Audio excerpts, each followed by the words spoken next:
오늘 저는 여러분들에게 굉장히 중요하고 또 본질적인 그런 질문을 드리면서 말씀을 시작하려고 합니다. 여러분, 구원 받았습니까? 이 구원 받았는가? 라는 질문이 사실은 어떤 분들은 좀 불편하게 들리실 수도 있지요. 그러나 내 영혼에 있어서 가장 중요한 문제임을 우리는 잊어서는 안 되겠습니다. 사도 바울은 고린도 후서 13장 5절에서 말씀하기를 너희는 믿음 안에 있는가 너희 자신을 시험하고 확증하라 라고 거듭 촉구하고 있습니다. 해서 오늘 본문의 배경을 살펴보면서 우리는 내가 구원받은 것이 무엇을 의지하고 무엇을 확증해야 하는지에 대해서 함께 말씀을 상고할 때 주님께서 주시는 놀라운 은혜와 평강이 임하시기를 축원합니다. 오늘 본문의 배경은 이 질문에 답하는데 매우 중요한 단서를 우리에게 제공하고 있습니다. 요한복음 6장의 초반을 보면 이때의 시간적 배경이 유월절이었다라고 우리에게 전하고 있기 때문입니다.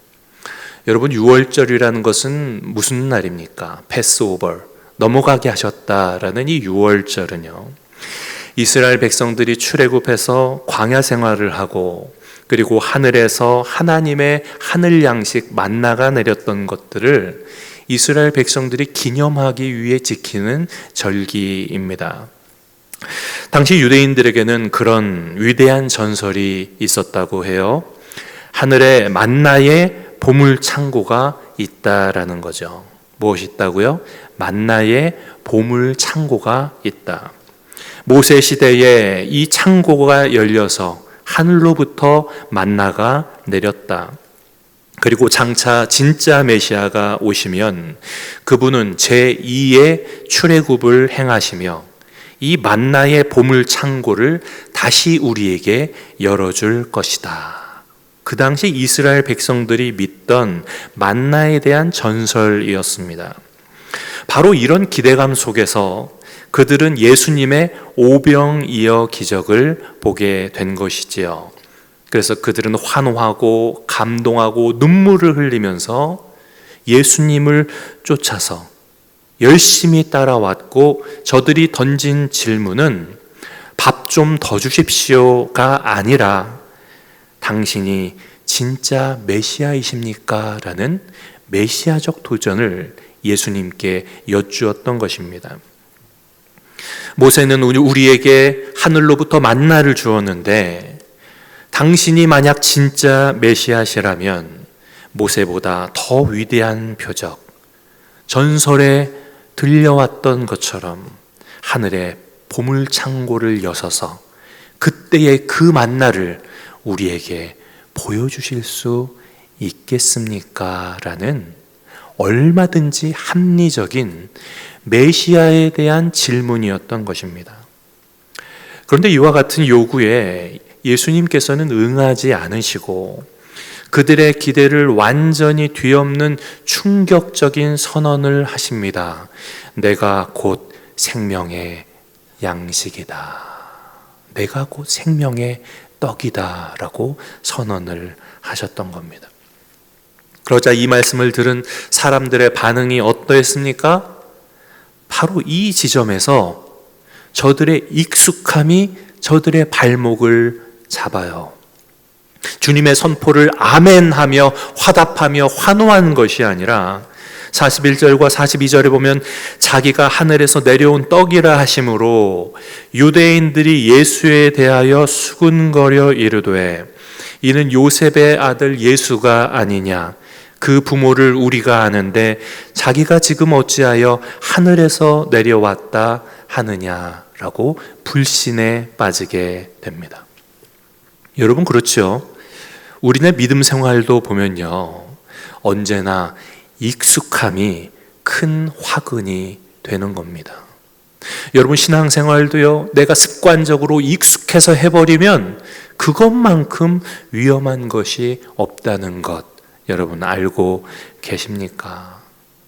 저들은 저 사람 내가 잘 알지, 부모도 알고 저희 목수일 하던 것도 다 봤어 라고 자기들끼리 수근거렸습니다. 언제나 내가 잘 안다라고 생각하는 것이 큰 문제가 된다. 저들의 수근거림, 헬라어로 공기조라는 이 말은요, 불평하다는 뜻이에요. 저 옛날 광야에서 모세를 향해서 불평했던 이스라엘 백성들의 불평이었던 겁니다. 그들은 자신들이 지금 광야의 조상들과 똑같은 불신을 반복하고 있다는 사실조차 몰랐던 것이죠. 이때 주님께서는 저들의 수군거림을 끊고 단호하게 말씀하십니다. 43절과 44절입니다. 너희는 서로 수군거리지 말라. 나를 보내신 아버지께서 이끌지 아니하시면 아무도 내게 올 수 없으니. 여러분, 이것이 바로 구원을 확증하는 첫 번째 기둥입니다. 그러니까 첫째는 무엇인가 하면 구원은 하나님의 선택으로 말미암는다라는 것입니다. 구원은 내가 잘 아는 것에서 시작되지 않았습니다. 내가 납득이 되어서 구원이 시작된 것이 아닙니다.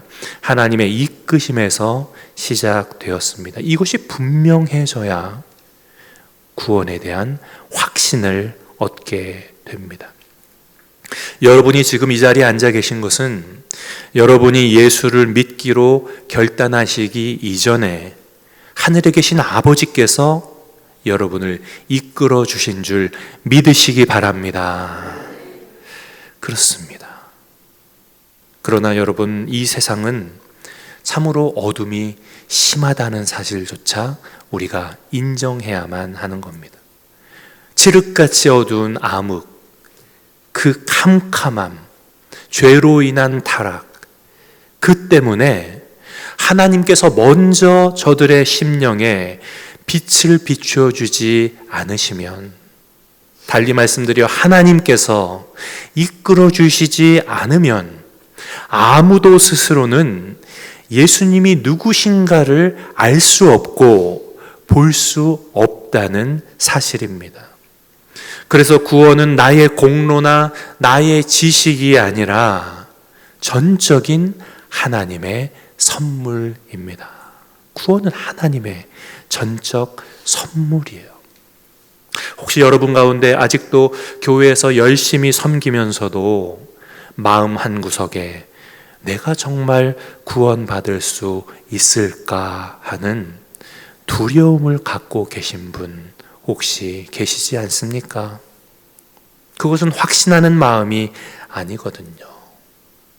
물론 열심히 노력하면 언젠가 하나님이 나를 받아주시겠지라는 희망과 기대를 가지면서도 혹시나 내가 갑자기 죽어 눈 떴는데 천국이 아니면 어떡하지 하는, 버림받을지도 모른다는 불안감에 걱정하고 염려하며 시달려 살고 계시진 않습니까? 심지어 어떤 분들은 구원은 그 확신을 갖는 것이 교만이다라고 잘못 생각하기도 합니다. 그래서 저들은 죽어봐야 아는 것 아니냐라고 말하기도 하는데요.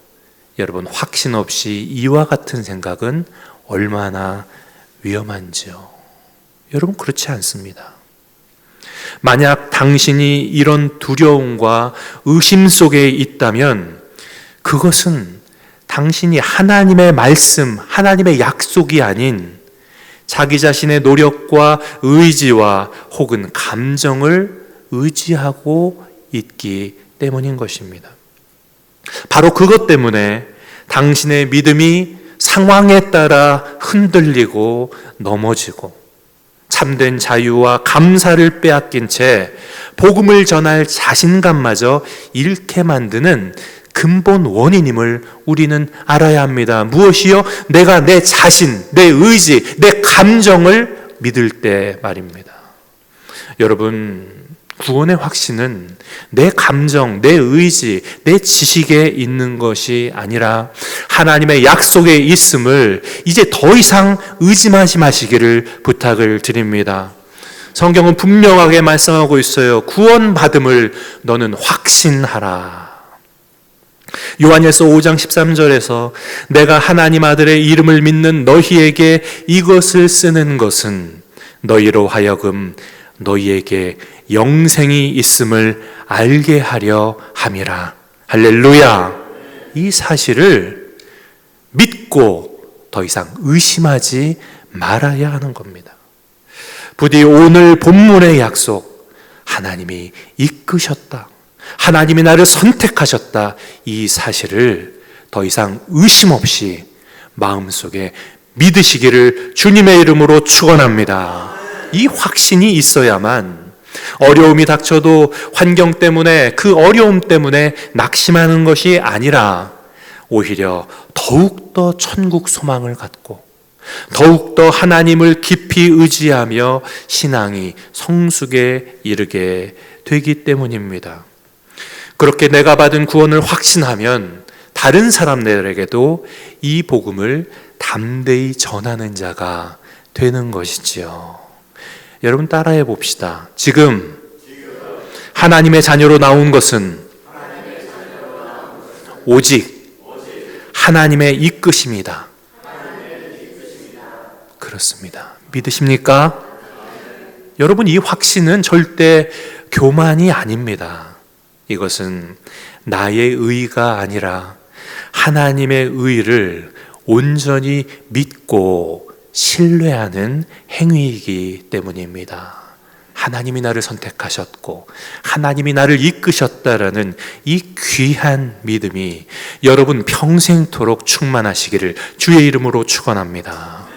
하나님의 이끄심 다음에 두 번째, 하나님의 이끄심에 대한 우리의 응답 때문에 구원은 확증되는 것입니다. 여러분, 하나님이 우리를 이끄셨음을 믿으시지요? 그러면 나는 어떻게 해야 합니까? 나는 이 이끄심에 믿음으로 아멘하고 응답해야 하는 겁니다. 주님 말씀하십니다. 51절에 나는 생명의 떡이니 사람이 이 떡을 먹으면 영생하리라. 그 떡이 누구시라고 했죠? 예수님. 예수님을 먹으면 우리가 영생하게 되는 겁니다. 그래서 구원은 먹는 것입니다. 같이 한번 해볼까요? 구원은 먹는 것이다. 여러분 성만찬 하실 때마다 이 사실을 잊지 마시기 바랍니다. 주님께서는 그들이 잘못 알던 만나에 대한 오해를 세 가지로 완전히 재해석을 해주십니다. 첫 번째로 만나를 준 분은 모세가 아니라 내 아버지시다라는 겁니다. 만나를 누가 주셨다고요?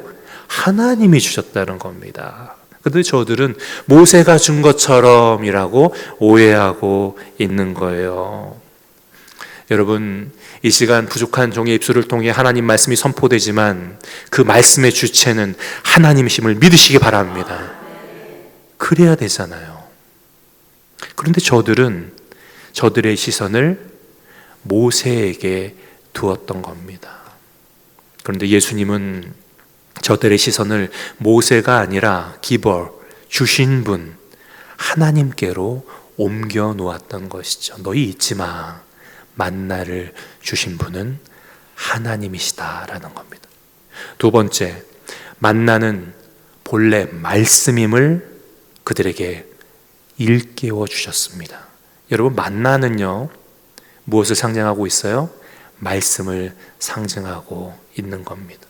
신명기 8장 3절에 말씀하시기를 사람이 떡으로만 사는 것이 아니요 여호와의 입에서 나오는 모든 말씀으로 라고 말씀하고 있죠. 사람이 양식으로 사는 것이 아니라 하나님의 입에서 나오는 말씀으로 산다. 그래서 만나는 말씀이야 라고 그들에게 일깨워 주셨고요. 마지막으로 그러므로 너희가 기다리던 하늘의 양식 참떡은 상하고 썩어질 음식이 아니라 하늘에서 내려온 펄슨 인격 곧 나다라고 선언하고 계신 겁니다. 내가 곧 생명의 떡이다. 이것은 요한복음에 나오는 7개의 위대한 선언, 나는 이다, I am, 지난 시간 말씀드렸죠. 그것이 바로 여호와의 이름의 뜻이라고요. 네. 자존자, 나는 이다, 나는 존재한다의 첫 번째 선언인데, 예수님은 유대인들의 가장 큰 희망이었던 만나를 가져와서 그것이 곧 나를 지칭하는 것이다 라고 선포하셨던 겁니다. 만나는 주님이셨어요. 여러분, 만나는 주님이셨습니다. 그리고 주님은 한 걸음 더 나아가서 기절초풍할 만큼 충격적인 말씀을 53절에 하십니다. 인자의 살을 먹지 아니하고 인자의 피를 마시지 아니하면 너희 속에 생명이 없느니라. 인자의 살을 먹지 아니하고 인자의 피를 마시지 아니하면 너희 속에 생명이 없느니라. 여러분, 초대교회가 로마로부터 큰 핍박을 받았던 이유가 초대교회 안에 스며들었던 스파이가 이 말씀을 듣고 너무 충격을 받아서 이들이, 크리스찬들이 사람을 먹는 식육행위를 한다라고 소문을 냈던 것 알고 계십니까? 네. 어이없는 일이죠. 그런 잘못된 정보가 크리스찬들이 초대교회에 크게 핍박받았던 이유이기도 했다는 거예요. 그런데 여러분, 성만찬 때마다 인자의 살을 먹고 인자의 피를 먹으며 우리 안에 생명이 있음을 우리는 확인하잖아요. 그런데 그들은 그것을 문자적으로 받아들여서 전혀 이해하지 못했다는 겁니다. 특별히 유대인들은 이 말씀에 정말 깜짝 놀랐습니다. 왜냐하면 유대인들은 피를 생명으로 생각을 했거든요. 그래서 동물을 먹을 때도 피를 다 빼냅니다. 거꾸로 매달아서 목을 잘라 모든 피를 다 빼내고 먹어요. 왜냐하면 피에는 생명이 있다라고 저들이 알았기 때문입니다. 그래서 피를 먹는 것은 율법으로 금지된 큰 죄악이었어요. 그런데 예수님께서는 내 피를 마시라라고 선언하신 겁니다. 유대인들이 얼마나 놀랐을지 여러분 상상이 가세요. 여러분, 왜 이렇게까지 강력하게 말씀하셨을까요? 내 살을 먹고 내 피를 마시라라는 그 의미가 무엇일까요? 그것은 바로 내가 너의 안에 들어가야만 한다라는 선언이셨어요. 여러분, 여기서 주님께서는요, 내 몸을이라는 점잖은 표현을 쓰신 것이 아니라 내 살을 먹으라라는 사륵스라는 단어를 쓰고 계세요. 이 단어는요, 요한복음 1장 14절에 말씀이 육신이 되어 우리 가운데 거하심에, 말씀이 샤륵스 되어 우리 가운데 거하심에라는 말씀에 일치합니다. 이것은 저들이 지금 무시했던 그 요셉의 아들, 그래, 너희가 무시하는 그 요셉의 아들 내가 맞다. 나는 진짜 살을 입고 왔다. 그리고 그 살은 세상의 생명을 위하여 내어주는 희생제물, 곧 하나님의 어린 양이다라는 선언이셨던 겁니다. 여러분, 이해하시겠습니까? 여러분, 믿음은요, 추상적인 개념이 아닙니다. 믿음은 그분이 내 안에 계신 실제입니다. 믿음은 생각 속에만 머무는 것이 아닙니다. 믿음은 예수 그리스도께서 내 안에 임재하신 실체입니다. 해서 우리는 하나님의 나라를 위해 먹어야 하는 겁니다. 여러분이 먹는다는 것을 다른 방식으로 오해해서는 안 됩니다. 예수님께서는 이 생명의 떡을 광야의 만나와 비교하셨음을 우리는 잊어선 안 됩니다. 49절에 말씀하시기를 너희 조상들은 광야에서 만나를 먹었어도 죽었거니와 라고 말씀합니다. 이스라엘은요, 만나를 매일 공급받으면서도 늘 원망했어요. 그래서 언약궤 안에 지난 목요일날 기도회 때 말씀드렸죠. 거기 있는 세 가지는 광야에서 유대인들이 저지른 수치와 부끄러움이다. 만나를 어떻게든 더 취해보려고 욕심을 부렸던 적도 있고요. 만나를 먹으면서도 그들은 원망이 입에서 떠나지 않았습니다.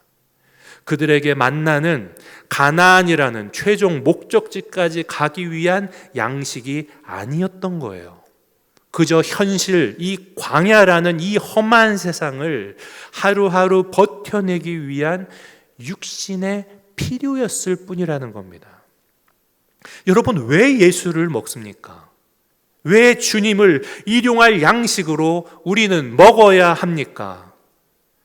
이 광야 속에서, 이 세상 속에서 그저 남들보다 성공하고 더 편안하게, 더 복받기 위해서입니까? 예수님이 그런 것들을 공급해 주시는 분으로 우리는 한정지어 주님을 제한하며 생각하고 살아가고 있지는 않습니까? 아닙니다. 하나님이 광야의 문제를 해결해 주신 목적은 이 광야에서 잘 먹고 잘 살다 죽으라는 것이 아니라 이 광야에서 너는 만나로 힘을 얻어 천국 가나안까지 들어가라 주시는 은총임을 우리는 기억하고 먹어야 되는 겁니다. 여러분, 이 세상이 최종 목적지 아닙니다. 천국이 우리의 최종 목적지가 되어야 합니다. 그 목적지가 분명할 때 우리가 먹는 주님의 하늘 양식은 우리를 천국까지 지탱해 주시고 천국에 다다를 때까지 늘 기쁨과 감사로 살아가게 하는 하늘 양식이 되는 줄로 믿습니다. 그 믿음으로 우리는 먹어야 하는 겁니다. 그래서 우리는 먹을 때 날마다 배고픈 마음으로 먹어야 하는 것입니다. 날마다 먹어야 합니다. 여러분, 건강은 어떤 식습관을 가질 때 건강할까요? 어떤 식습관을 가질 때 건강할까요? 우리 김 목사님 아이가 어리잖아요. 이래가 어떨 때, 어떤 식습관을 가질 때 건강할까요? 간식만 사달라고 조른다고 간식만 먹이면 건강해져요? 문제가 좀 어렵나요? 주식을 먹어야죠. 주식이 뭐예요? 문제가 어렵습니까? 밥이죠. 밥 먹어야 건강해지잖아요. 어르신들, 우리 부모님들 늘 말씀하시잖아요. 뭐가 보약이라고요? 밥이 보약이다. 밥이 보약이다. 하루 세 끼 먹어야 할 그때 밥을 먹어야 그는 건강해질 수가 있는 겁니다. 여러분, 하늘 양식은요, 날마다 먹어야 돼요. 매일 그 밥을, 양식을 먹을 때 우리는 건강할 수 있어요. 그래서 매일 말씀을 먹어야 하고요, 매일 기도해야 합니다. 이 영적 생활 리듬이 영성의 건강 비결입니다. 그래서 날마다 먹으십시다. 두 번째로, 배고프게 먹어야 합니다. 여러분, 건강하다는 증거가 무엇입니까? 배가 고픈 거예요. 뱃속에서 꼬르륵 소리 나면 그거 큰 축복인 줄 믿으시기 바랍니다. 배고파서 먹어야 건강해져요. 음식 냄새가 싫고 밥상이 귀찮아지는 것은요, 그가 병들었다는 신호죠. 그런데 영적으로도 마찬가지예요. 영적으로 건강한 사람은요, 하나님 말씀에 배고픔을 느낍니다. 할렐루야. 하나님 말씀에 배고픔을 느껴요. 허기를 느낍니다. 그래서 주일이 다가올 때까지 일주일 동안 주님 앞에 예배드리는, 말씀 받는 그 시간이 기다려지고 그리고 그 말씀을 받을 때 그 말씀이 꿀송이처럼 느껴지는 줄 믿습니다. 배고파해야 돼요. 영적으로 배고프게 먹어야 소화도 잘 되는 것입니다. 부디 날마다 배고픈 마음으로 하늘 양식을 사모하는 축복이 있으시기를 축원합니다. 말씀을 정리하려고 해요. 우리는 어떻게 구원을 확증할 수 있다 했습니까? 첫 번째, 나를 이끄신 하나님의 선택을 확신할 때 우리는 구원의 확신을 누릴 수 있습니다.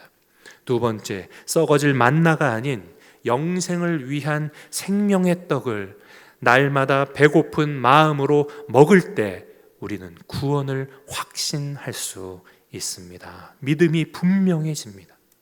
그런데 당시 사람들은 왜 이 생명의 떡을 먹지 못했습니까? 저들은 메시아를 기다리고 메시아의 만나를 기다린다고 입술로는 고백하면서도 정직하게는 영생보다 당장에 먹고 사는 일이 더 중요했기 때문입니다. 그래서 생명의 떡이신 예수를 모시지 못했어요. 그분을 먹지 못했어요. 그들에게는 예수님의 생명보다 눈앞의 돈과 육신의 필요가 더 크고 중요했던 것입니다. 그래서 예수님이 나를 먹으라, 나를 마셔라 아무리 외치셔도 그 말씀이, 로고스가 그들 안에 들어갈 길이 없었던 거예요. 여러분, 그렇게 오늘 주님은 저와 여러분들에게도 동일하게 묻고 계십니다. 아무개야, 지금 너는 무엇을 위해 사느냐? 너는 지금 무엇을 향해 살아가고 있느냐? 57절 말씀은 그에 대한 결론인데 제가 읽어드립니다. 살아계신 아버지께서 나를 보내심에 내가 아버지로 말미암아 사는 것 같이 나를 먹는 그 사람도 나로 말미암아 살리라.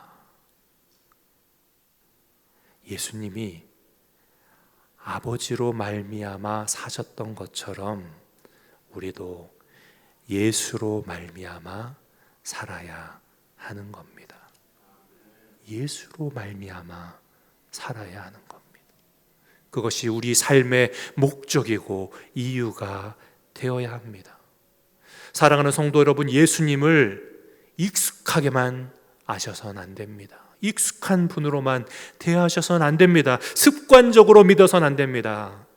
세상의 만나, 세상의 돈, 세상의 성공, 세상의 생존에 배불러서 정작 생명의 떡을 거부하는 어리석음을 우리는 범하지 말아야 합니다. 날마다 밥을 먹듯이, 날마다 숨을 쉬듯이 주님의 살과 피를 먹고 마시세요. 그리하여 그분이 내 안에, 내가 그분 안에 거하는 영생의 기쁨을 모두 다 날마다 누리시기를 우리 구주 예수 그리스도의 이름으로 축복합니다. 같이 기도드리겠습니다. 이 시간 기도했으면 좋겠습니다. 하나님, 세상에 취해서 세상 속에 먹고 배불러 살며 예수님을 잊었습니다.